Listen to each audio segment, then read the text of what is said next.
Haleluya, haleluya, haleluya. Yesus dahsyat, Yesus luar biasa. Aku kuat karena Tuhan, aku kuat karena firman Tuhan. Puji nama Tuhan, kembali bertemu dengan saya Pendeta Dulwas dari Putar-Putar dalam program RPKM, Renungan Pengajaran Kata Roh Istri. Saya percaya setiap kita senantiasa merindukan akan sabda firman Tuhan. Mengapa? Karena firman Tuhan adalah pelita bagi kita, terang bagi jalan kita, yang menuntun kita berjalan sesuai dengan rencana dan kehendak Tuhan, dan kita pun diberkati oleh Tuhan. Haleluya. Bapak Ibu dikasih Tuhan, dalam kesempatan yang baik ini kembali kita bersama-sama membaca dari kitab Mazmur pasal 34 ayat 1 sampai 23. Kitab Mazmur 34 ayat 1 sampai 23, dan ini adalah firman Tuhan yang akan kita pelajari bersama-sama sampai selesai, mungkin bisa sejak 5 sampai 6 session ya. Hari kita perhatikan bersama-sama dengan topik sikap yang berhasil. Sikap yang berhasil, saudara Tuhan. Nah, setiap kita tentunya ingin berhasil, kerinduan untuk berhasil. Tidak pernah ada yang ingin gagal merencanakan kegagalan, betul tidak? Betul. Ya, semuanya ingin berhasil. Ya, sebelum kita lanjutkan renungan ini, mari kita bersama-sama kita baca dulu dari Mazmur 34. Saya akan baca khususnya ayat yang pertama saja. Ayat pertama, dan nanti yang ayat selanjutnya kita bisa mengikutinya dalam penjelasan. Yang dikatakan begini dengan perikop, dalam perlindungan Tuhan.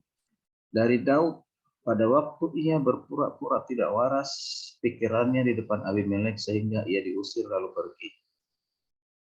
Yang lagi, nah dari Daud pada waktu ia berpura-pura tidak waras pikirannya di depan Abimelek sehingga ia diusir lalu pergi. Nah, saudara kasih Tuhan, mari kita berdoa. Bapa di surga, dalam nama Yesus kami rindu sabdamu, kami rindu mengerti firman-Mu, buat kami Roh Kudus mengerti, bukan saja mengerti, tapi juga kami mentaatinya, melakukan menjadi pengalaman dalam hidup kami. Berfirmanlah Engkau Tuhan, karena kami umat-Mu telah siap mendengar dalam nama Yesus. Haleluya, haleluya, amin. Saudara yang kasih Tuhan, ayat yang pertama yang kita baca dari Mazmur 34. Ini menyebutkan dengan jelas keadaan Daud. Jadi Mazmur ini ditulis dalam masa kesengsaraan, ya kesengsaraan ketika Daud dikejar-kejar oleh Saul. Pada waktu itu Daud belum memiliki kekuatan apa-apa, belum mempunyai banyak pengikut karena hidup terasing di negeri orang. Daud merasa sangat ketakutan sehingga ketika dia berada di depan Abimelek, dia berpura-pura menjadi gila. Nah, saudara kasih Tuhan, seringkali kita juga mengalami seperti apa yang dialami oleh Daud. Ketika kita mengalami penderitaan, kesusahan, atau kesulitan, kita merasa bahwa seolah-olah tidak ada jalan keluar. Atau mungkin kita berpikir, ya Tuhan itu tidak mengasihi saya lagi, Tuhan meninggalkan saya, Tuhan itu tidak adil. Kekuatan kita sering hilang. Bahkan kita hampir mungkin juga bukan hanya stres, depresi, hampir gila atau menjadi seperti orang gila. Ya. Bahkan jiwa kita bisa tergoncang karena keadaan yang sangat sulit. Pikiran kita menjadi hampir tidak waras akibat apa? Penderitaan yang kita alami. Mungkin sakit yang tidak kunjung sembuh yang kita alami, mengganggu ketenangan hidup kita. Ya, kesulitan dan penderitaan dapat membuat jiwa memang manusia mengalami goncangan. Dapat membuat jiwa kita mengalami goncangan, saudara Tuhan. Dalam keadaan seperti ini, kita belajar bersama-sama bagaimana Daud bisa memperoleh jalan keluar dari keadaan yang dialami. Nah, penting sekali sikap kita. Sikap kita menentukan keberhasilan kita, sikap kita menentukan jalan kita ke depan, jalan-jalan yang penuh mungkin dengan tantangan, masalah, tetapi kita kuat dan kita bisa keluar dari setiap persoalan itu jadi pemenang, bahkan lebih dari pemenang. Sikap itu penting. Nah, lalu faktor yang sikap yang mana yang bisa menentukan? Atau faktor yang sangat menentukan itu apa? Nah, itu yang penting. Nah, kita perhatikan bersama-sama, kembali kepada firman Tuhan di Mazmur 34 surga Tuhan. Ayat selanjutnya menyebutkan sikap Daud. Ya, sikap Daud. Mengapa dikatakan sikap Daud? Jika saudara ingin memperoleh jalan keluar, tidak hanya bergantung kepada ya, ya kepada orang lain, tergantung kepada kekuatan sendiri. Ya. Jangan sampai kita bergantung kepada kemauan kita sendiri, kepada sikap kita sendiri. Ya. Nah, saudara perhatikan, kita harus bergantung kepada Tuhan. Semuanya ada 3 hal penting yang harus dimiliki manusia dalam hidup ini. Ya. Yang pertama adalah kemampuan. Kemampuan.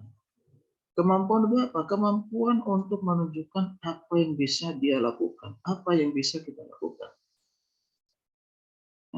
Contoh dengan pergi ke sekolah, kita belajar agar kita dapat memiliki kemampuan.